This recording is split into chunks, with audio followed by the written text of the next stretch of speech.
Dios te bendiga. Bienvenidos hoy, viernes 13 de diciembre del 2024. Ya estamos.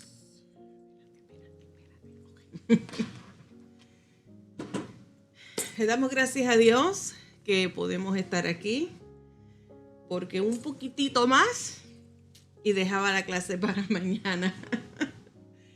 Pero gracias a Dios que hemos podido terminar así mismo llegando del trabajo. Aquí vamos en esta lección número 15.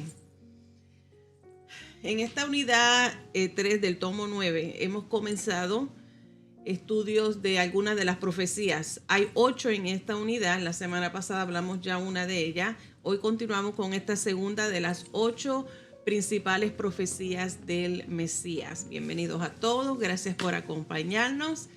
Estamos ya listos. Vamos entonces a orar para iniciar. Te damos gracias, Señor, por esta hora, esta maravillosa oportunidad, por la fuerza, Señor, que tú nos das para poder conectarnos a través de esta plataforma, Dios del cielo, con nuestros hermanos de la fe y amigos.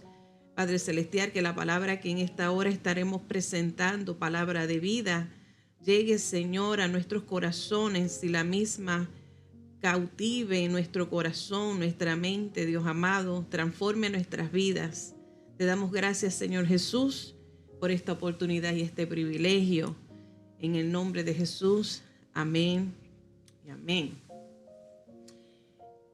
El título para hoy es el sacrificio expiatorio de Jesús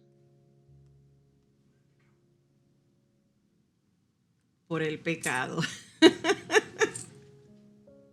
Estaba buscando algo antes de terminar y no, estoy fijando en mis notas que no la tengo. Yo había empezado a escribir la lección en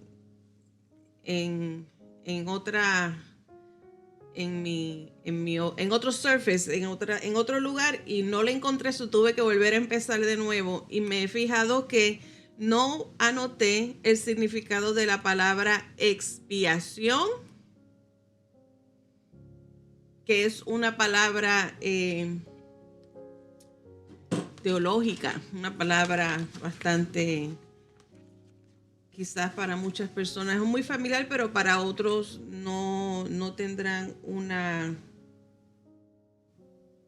significado claro. Pero en el expositor lo encontramos, en el expositor del estudiante hay un resumen de lo que significa la palabra expiar. Y dice que básicamente significa hacer las paces o arreglar las cosas o reparar el daño. Es una manera simple, fácil para recordar lo que significa expiar. Básicamente significa hacer las paces, arreglar las cosas o reparar el daño. Y como vemos en el título de hoy, estamos viendo ese sacrificio expiatorio, ese pago que se hizo, esa acción que se tomó para arreglar algo que se había dañado. Y estamos hablando de la relación de la humanidad, de la creación con nuestro Padre Celestial. Por causa del pecado, como hablamos la semana pasada, hablamos la necesidad de que el Salvador viniera, y hablamos también por qué fue necesario de que Jesús viniera a la tierra, la necesidad de nosotros recibir la salvación y la necesidad de Jesús venir a la tierra. Y en esta lección, continuando en esa misma línea de pensamiento, con el sacrificio expiatorio de Jesús, porque fue necesario para reponer, para reemplazar, para arreglar aquello que se rompió, que se dañó, que se dividió. Esa comunión del Padre, nuestro Creador, con la creación. La verdad central nos dice que la obra expiatoria de Jesús hizo posible las bendiciones del perdón y la vida eterna para todas las personas. Hebreos capítulo 9, verso 14 nos dice a nosotros cuál es el verso clave para esta hora. Cuanto más la sangre, es una pregunta, cuánto más la sangre de Cristo, el cual mediante el Espíritu eterno se ofreció a sí mismo sin mancha a Dios, limpiará vuestra conciencia de obras muertas para que sirváis al Dios vivo. Esta pregunta es parte de la explicación de la razón por la cual fue necesario que el pueblo israelita ejerciera estos rituales de los sacrificios de animales. Más adelante, brevemente estaremos hablando acerca de lo ineficiente que fue, y por causa de esa ineficacia, por causa de ese perdón temporero, fue necesario que llegara Jesús como el sacrificio perfecto, como el Cordero perfecto. Juan el Bautista principalmente describe a Jesús como el Cordero de Dios que quita el pecado del mundo. Pueden verlo en Juan capítulo 1, 29, donde está hablando Juan, presentando ya a Jesús como ese Cordero perfecto, el Cordero de Dios, que quita el pecado del mundo, el que fue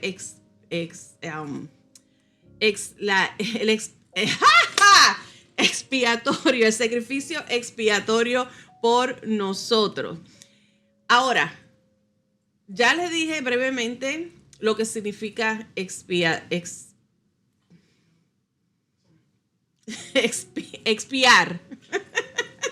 Expiar es arreglar algo roto, reponer.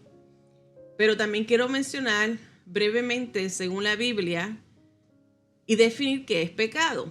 Es que hay varias citas bíblicas que también las puedes anotar para que las vayas también leyendo o estudiando a más profundidad. El pecado es descrito en la Biblia como la transgresión. Ahí tienen otra palabra teológica, transgresión a la ley de Dios, que rompe, desobedece, que viola, que va en contra. Eso es transgredir, transgresar es fallar al blanco. Ay, papá.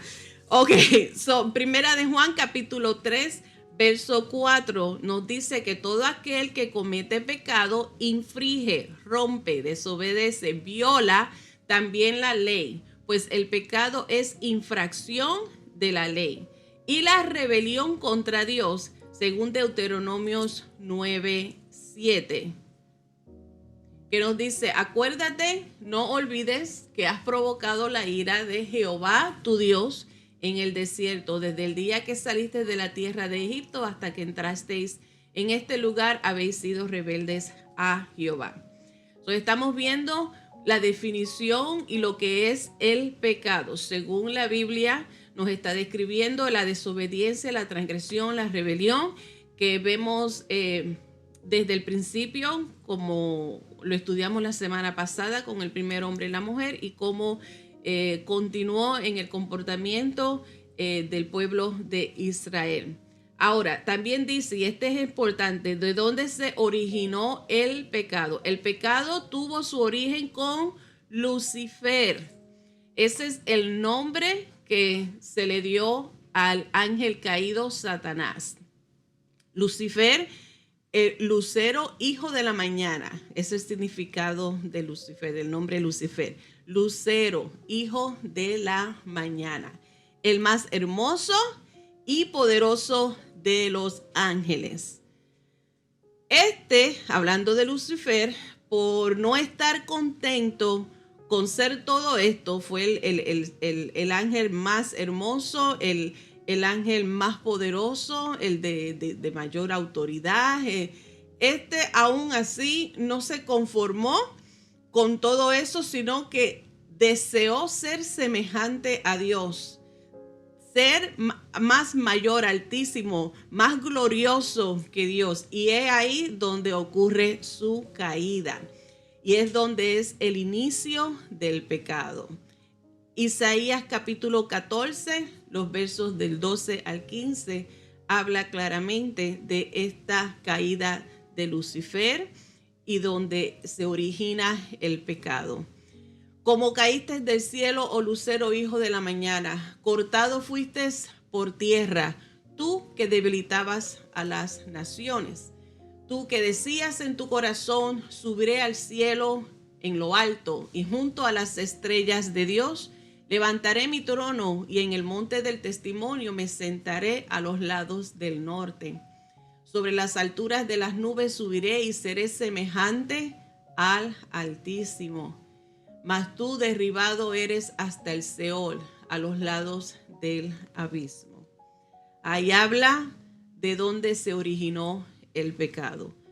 Comenzando con Lucifer, que fue el más hermoso y poderoso de los ángeles por su envidia, por su deseo de ser mayor que el Altísimo o como el Altísimo, es sacado de la presencia de Dios, es sacado del cielo, es expulsado. Sabemos que aquí en la tierra es donde reina el príncipe de las tinieblas, y al iniciarse en él, al entrar en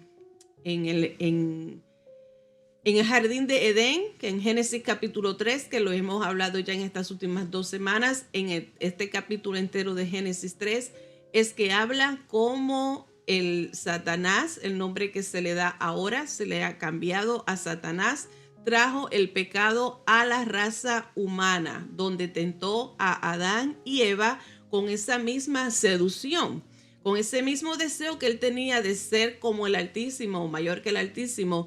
Es que usa esa misma técnica y le dice en su trampa, en sus tácticas de tentación, Satanás dice, seréis como Dios. Le hace esa promesa, esa mentira de que Dios estaba previendo o impidiendo de que Adán y Eva fueran como Dios. Y de esta manera es que surge y entra el pecado al mundo. Ya vemos cómo en Isaías se habla el inicio, el origen del pecado y cómo entra entonces ahora a la raza humana.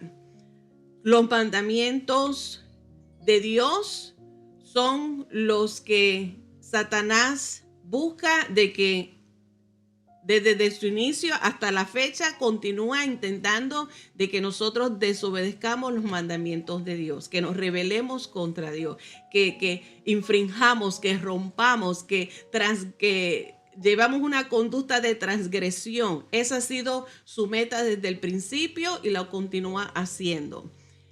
La bendición que tenemos, como hablamos la semana pasada, la necesidad de que Cristo, nuestro Salvador, viniese a la tierra, es por esto, para la necesidad que nosotros tenemos de ser salvos, la necesidad de nosotros ser reconciliados con nuestro Padre.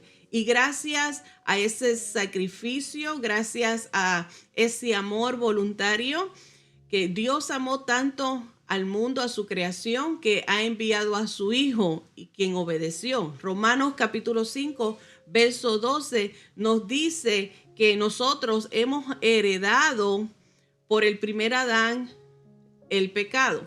Por tanto, como el pecado entró en el mundo por un hombre y por el pecado la muerte, así la muerte pasó a todos los hombres por cuantos todos pecaron.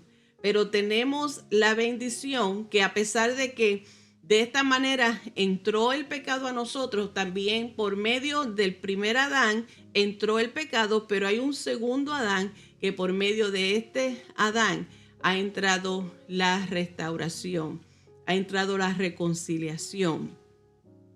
Sabemos que la paga del pecado es muerte y es todo que hemos nacido en esta tierra tenemos que morir.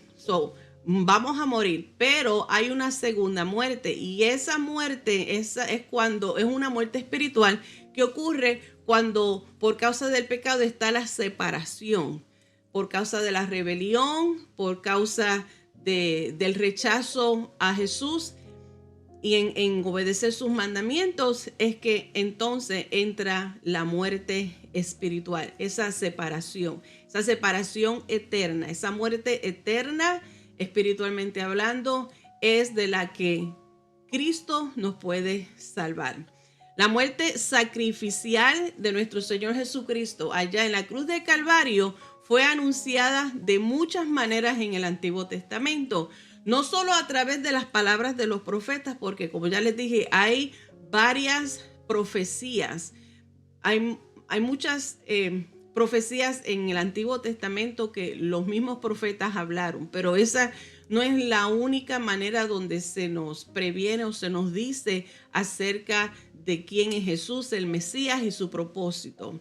Además de las palabras de los profetas, también los rituales que se llevaron a cabo y se describen en el Antiguo Testamento, los rituales de los sacrificios de animales y las dedicaciones de las ofrendas, las celebraciones de ciertas fiestas, todo tiene un propósito, todo fue designado con un propósito. Es un drama que viene siendo explicado en el Nuevo Testamento, donde Jesús viene a cumplir esas profecías que ya están presentadas y registradas en el Antiguo Testamento, tanto por las palabras de los profetas como también a través del sistema de sacrificios de animales que se llevaban a cabo.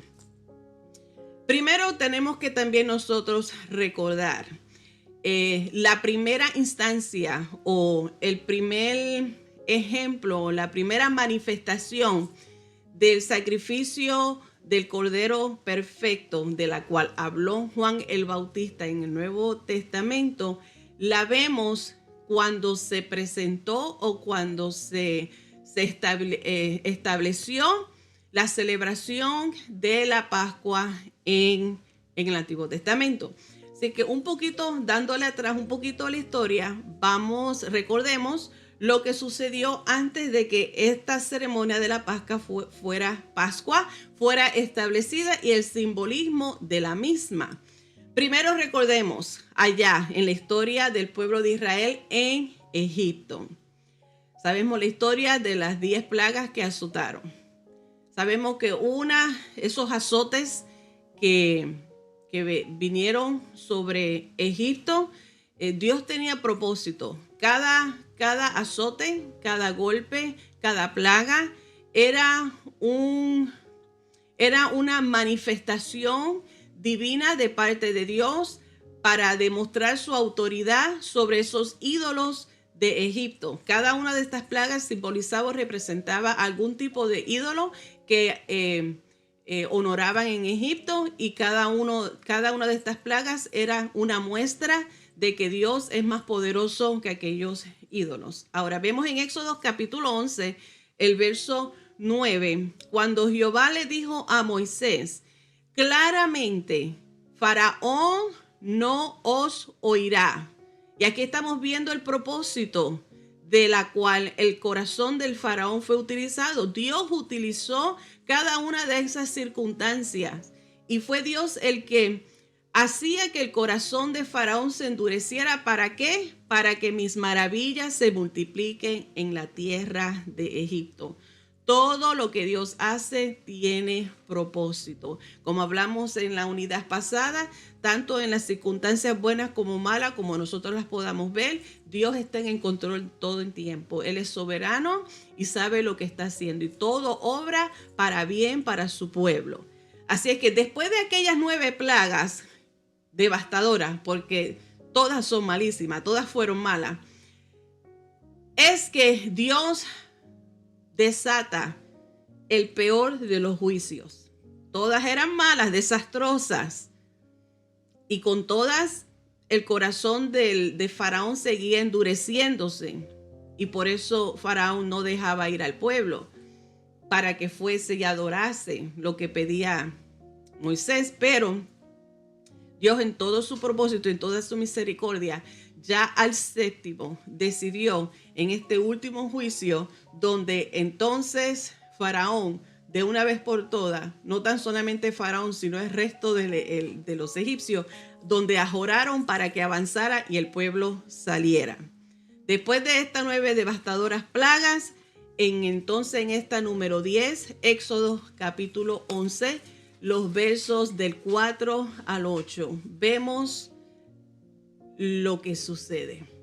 Dijo pues Moisés: Jehová ha dicho así: a la medianoche yo saldré por en medio de Egipto, y morirá todo el primogénito en tierra de Egipto, desde el primogénito de Faraón que se sienta en su trono hasta el primogénito de la sierva que está detrás del molino, y todo primogénito de las bestias. Y habrá gran clamor por toda la tierra de Egipto, cual nunca hubo ni jamás habrá. Pero contra todos los hijos de Israel, desde el hombre hasta la bestia, ni un perro moverá su lengua, para que sepáis que Jehová hace la diferencia entre los egipcios y los israelitas. Y descenderán a mí todos estos tus siervos, e inclinados delante de mí dirán: vete, tú y todo el pueblo que está debajo de ti. Y después de esto yo saldré. Y salió muy enojado de la presencia de Faraón. Es interesante también ver, como ya les mencioné, cada azote o cada plaga que fue enviada a Egipto fue enviada con un propósito, y específicamente para demostrar la autoridad suprema de Dios y el poder sobre esos ídolos que adoraban. Sin embargo,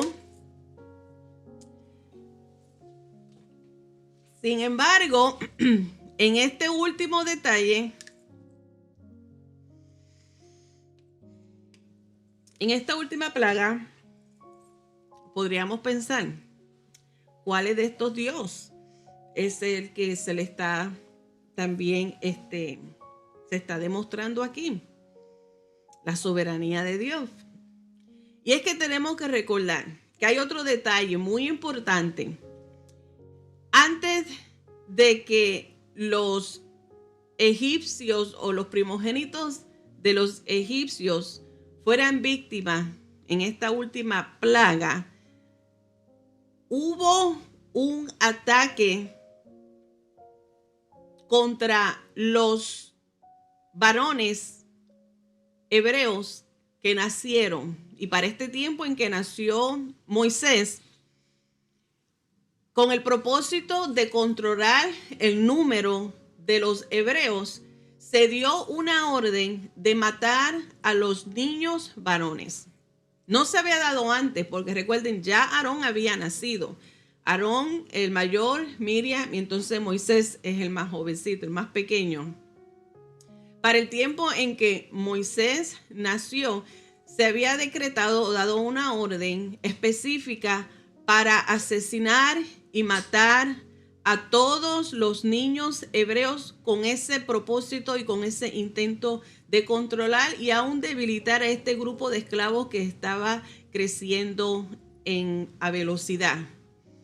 Este acto cruel de matar a los inocentes y los más vulnerables no pasó de alto en el corazón de Dios. Ya Dios, recordando ese sufrimiento que causado y necesario a su pueblo, es que Dios promete librarlos de la opresión, de aquella opresión que estuvieron en Egipto. Así que el asesinato de los hijos hebreos, de los niños hebreos, se convirtió en un simbolismo de maldad y la injusticia que reinaba en Egipto. Estamos viendo cómo es que Dios tiene cuidado de todas las cosas. Dios no olvidó aquella catástrofe que había sucedido contra aquellos niños inocentes, y Dios toma la decisión de liberarlos, y utilizando aquella mala acción, aquella perversa acción de parte del pueblo egipcio, tanto Faraón como su pueblo, demostrando ese desprecio por la vida humana. No les interesaba, no tenían cuidado, no les preocupaban, no tuvieron compasión para los más débiles. Es que entonces Dios utiliza este acto despiadado que los mismos egipcios llevaron a cabo contra el pueblo de Dios, contra el pueblo israelita, es que Dios usa esta última plaga, este último azote, el más de los terribles de todo que Dios envió, fue entonces la muerte de los primogénitos, del primer varón de cada uno, tanto de los egipcios, de los seres humanos, como también de el ganado. Dios hizo más que proteger a su pueblo durante esta plaga final. No tan solamente promete, los salva, los cuida, los libera, abre la puerta de liberación, sino que también instituyó la Pascua. Y por eso es que la Pascua, la institución de la Pascua, la celebración de la Pascua es tan importante, es tan, ¿cómo le diría? Es algo tan maravilloso que debe en el corazón de cada persona que ha experimentado la liberación, que ha salido de la opresión. Es un recordatorio perdurable del amor de Dios para con nosotros. Es un recordatorio de ese amor desbordado, de esa protección sobre su pueblo, sobre lo suyo y sobre todo la salvación. Así que el enfoque de la Pascua entonces ahora sería el sacrificio de un cordero o de un cabrito de 1 año que tenía que ser perfecto, no podía estar enfermo, no podía tener ningún tipo de defecto. Éxodo capítulo 12, los versos del 1 al 5, están las instrucciones específicas cuando se instituyó entonces la Pascua. Este es Jehová el que lo instituyó con el propósito que más adelante vemos cumplido en la persona de Jesús. Jehová habló a Moisés y a Aarón en la tierra de Egipto diciendo: este mes os será principio de los meses. Para vosotros será este el primero en los meses del año. Hablar a toda la congregación de Israel diciendo: en el 10 de este mes tómese cada uno un cordero según las familias de los padres, un cordero por familia. Mas si la familia fuere tan pequeña que no baste para comer el cordero, entonces él y su vecino inmediato a su casa tomarán uno según el número de las personas, conforme al comer de cada hombre, haréis la cuenta sobre el cordero. El animal será sin defecto, específicamente macho de 1 año. Lo tomaréis de las ovejas o de las cabras. El propósito de usar este animal es porque la sangre del cordero sería entonces utilizada para untarlo y marcar el borde de las puertas, el marco de las puertas de cada casa. Cada uno tenía que cumplir este ritual, este acto de fe para nosotros. Este es un acto de fe, de poner, de manchar y marcar el marco de cada casa. Los israelitas debían de comer la carne acompañada también con hierbas amargas, porque esto simbolizaba la amargura de la esclavitud. Y el pan sin levadura era el símbolo de la apresurada salida, que ya podemos ver que se cuenta en los versículos 6 al 8 de este mismo capítulo de Éxodo 12. El momento donde se instituye esta cena no es simplemente para hacer un invento más. Tiene su significado, tiene su importancia, tiene su impacto. Es el momento donde volvemos, y les repito, la Pascua, la celebración de la Pascua es un momento recordatorio del amor de Dios, de la protección de Dios y de la salvación de Dios. El cordero era necesario utilizar esa sangre como una marca donde avisaba al ángel de la muerte que pasaría en esa misma noche, después de haberse cumplido más de 400 años, en esa misma noche es que pasaría el ángel de la muerte, y donde no, y si donde hubiera la marca de la sangre, entonces el ángel de la muerte pasaba. Pass over, en inglés es pass over, pasaba por encima o no tocaba al primogénito de esa casa o del ganado. Esa era la diferencia que había entre el pueblo hebreo, los israelitas, con los egipcios. Esa marca de esa sangre marcada en cada casa era la marca de salvación. ¿Cómo entonces nos afecta eso a nosotros? ¿Cómo aplica esta enseñanza?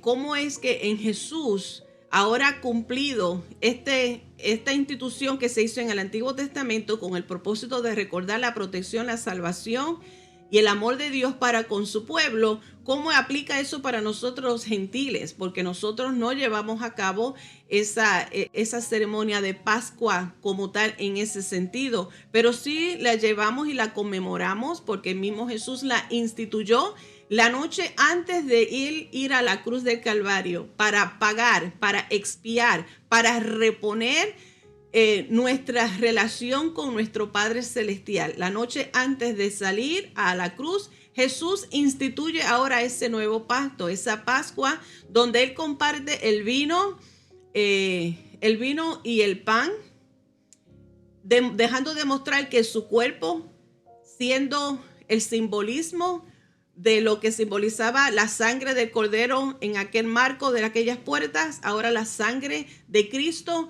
en nuestras vidas es lo que nos protege a nosotros de la muerte eterna, de esa segunda muerte. Tenemos en Él salvación y vida eterna.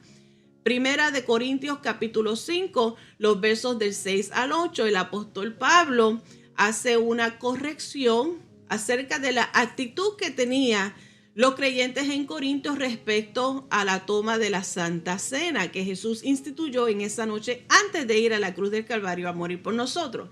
Y los reprende y los corrige y le dice: no es buena vuestra jactancia. ¿No sabéis que un poco de levadura leuda toda la masa?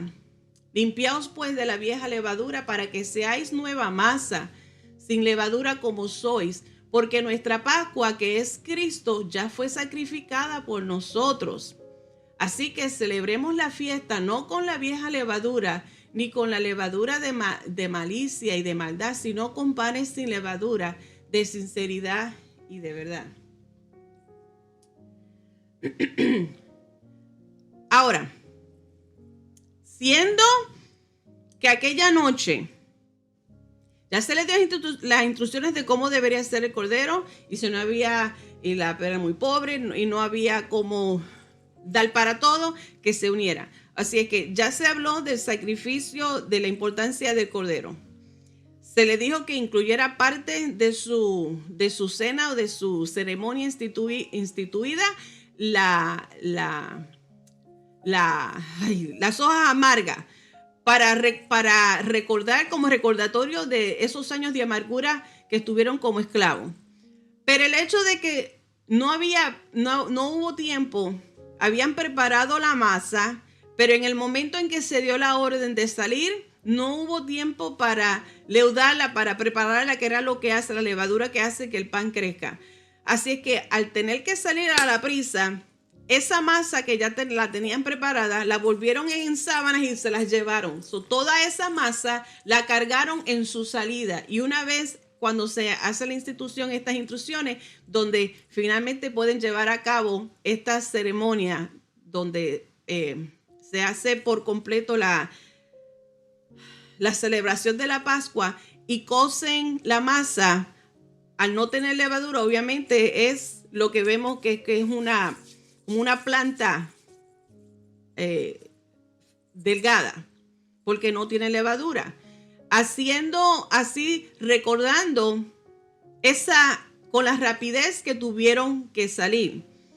La actitud que había en los creyentes de la iglesia en Corinto era que tenían un libertinaje donde la práctica del pecado lo llevaban a cabo y llevaban simplemente una vida doble o no le tenían reverencia y respeto. El pecado que se practicaba era abierto, se conocía. Hasta en uno de los ejemplos específicos donde Pablo los corrige y habla de uno teniendo una relación con su suegra, la irreverencia, las peleas, el comportamiento, una vida pecaminosa donde la estaban viviendo al mismo tiempo y venían y tomaban la Santa Cena sin tomar en consideración lo importante y lo que significa el verdadero sacrificio. Pablo le está diciendo que a un comportamiento, por más pequeño, porque yo no creo que los pecados tengan ni colores ni tamaño. Pecado es pecado, es una rebelión contra Dios.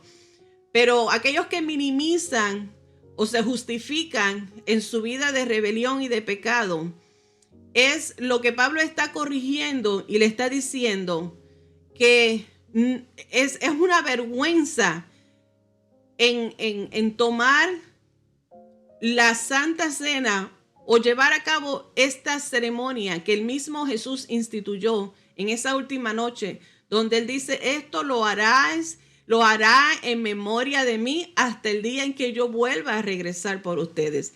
Y Pablo los está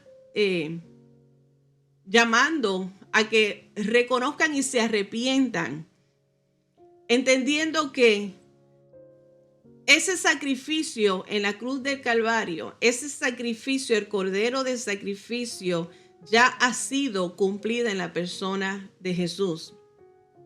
Estaba reprendiendo aquí Pablo a los creyentes de Corintios por permitir el pecado específicamente sexual en su congregación y luego ellos jactarse sin importarle, no darle importancia.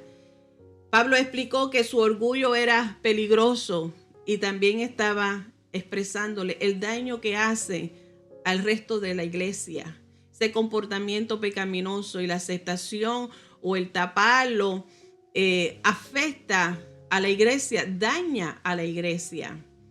Explicó que como la levadura que leuda toda la masa para el pan, de la misma manera, su pecado puede afectar el resto de la iglesia.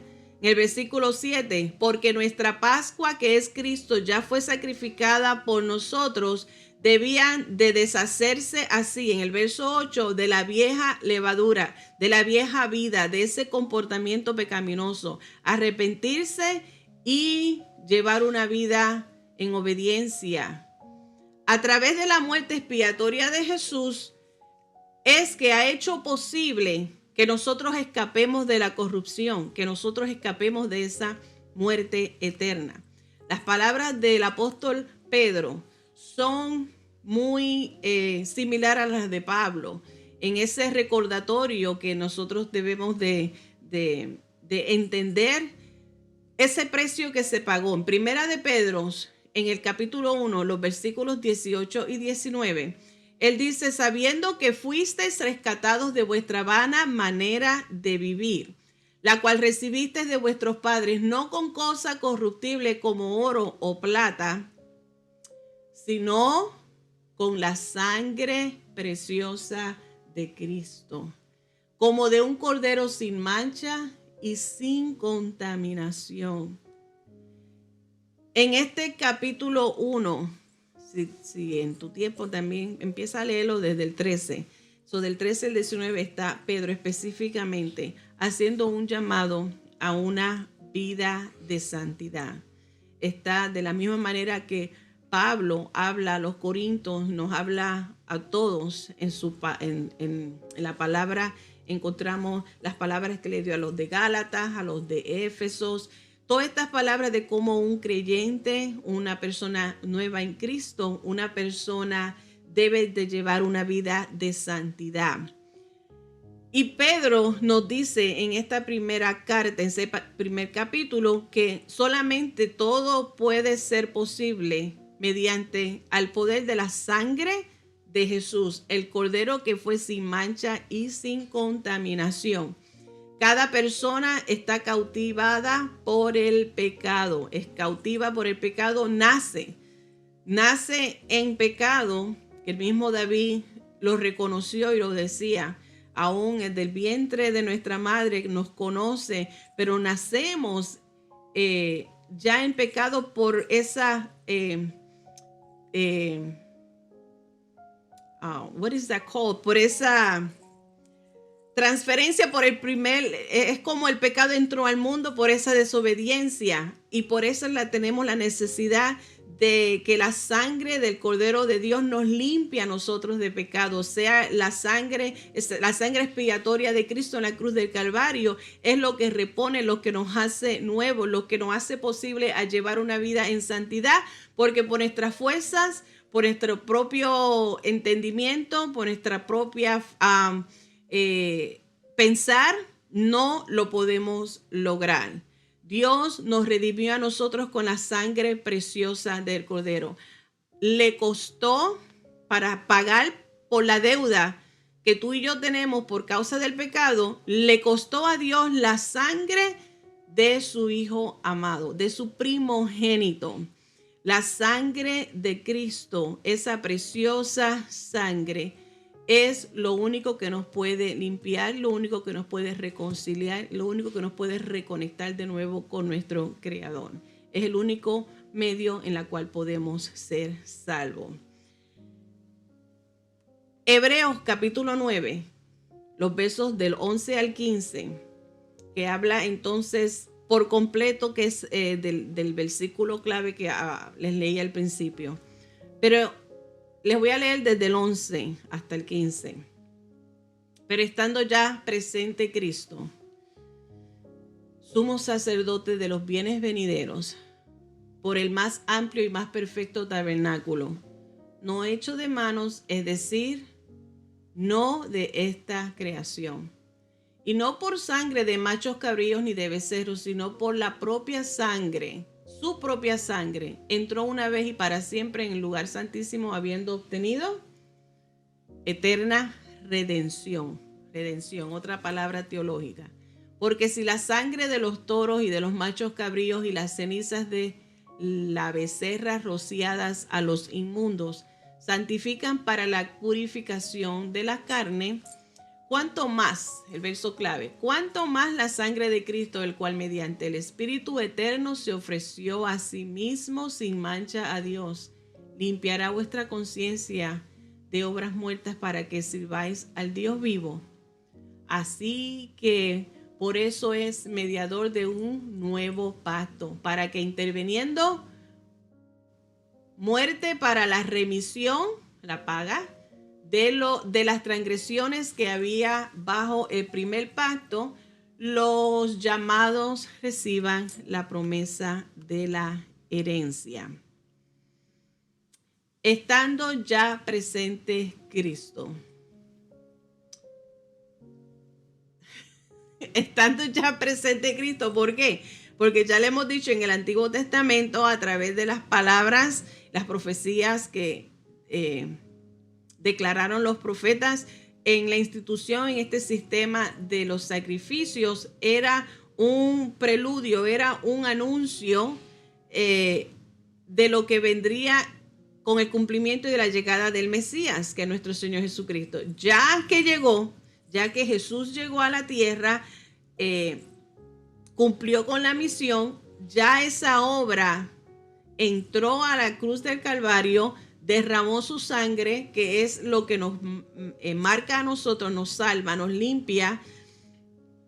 Ya que Cristo, que es nuestro sumo sacerdote, el que intercede, aquellos que están familiarizados con el ritual y el sistema de los sacrificios de los animales del Antiguo Testamento, pues pueden entender este juego de palabras y el simbolismo que hay cuando hace referencia de Jesús siendo el sumo sacerdote. Aquellos que saben quién era el sumo sacerdote, de dónde se originó, que hablamos rápidamente de Aarón cuando estuvimos en la unidad 1, que el sistema de sacrificios de animales era necesario hacerlo todos los años, porque era simplemente un simbolismo. No había un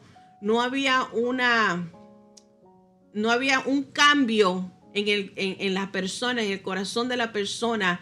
Totalmente, eran simplemente un simbolismo, pero ahora con Cristo, siendo ahora el sumo sacerdote, también siendo el cordero perfecto para la expiación, para la muerte y pagar por el precio de nosotros, ahora no es simplemente un ritual, es una transformación permanente en nuestra vida, y por tanto, al ser el perfecto sacrificio, entró a la presencia de Dios, al tabernáculo no hecho de manos, siendo referencia al tabernáculo que ve en el Antiguo Testamento mientras el pueblo de Israel estuvo en su peregrinaje desde la salida de Egipto a la tierra prometida. Se levantó un tabernáculo donde la presencia de Dios también se manifestaba y donde hablaba Dios con Moisés, con sus líderes, para entonces comunicarlo al pueblo.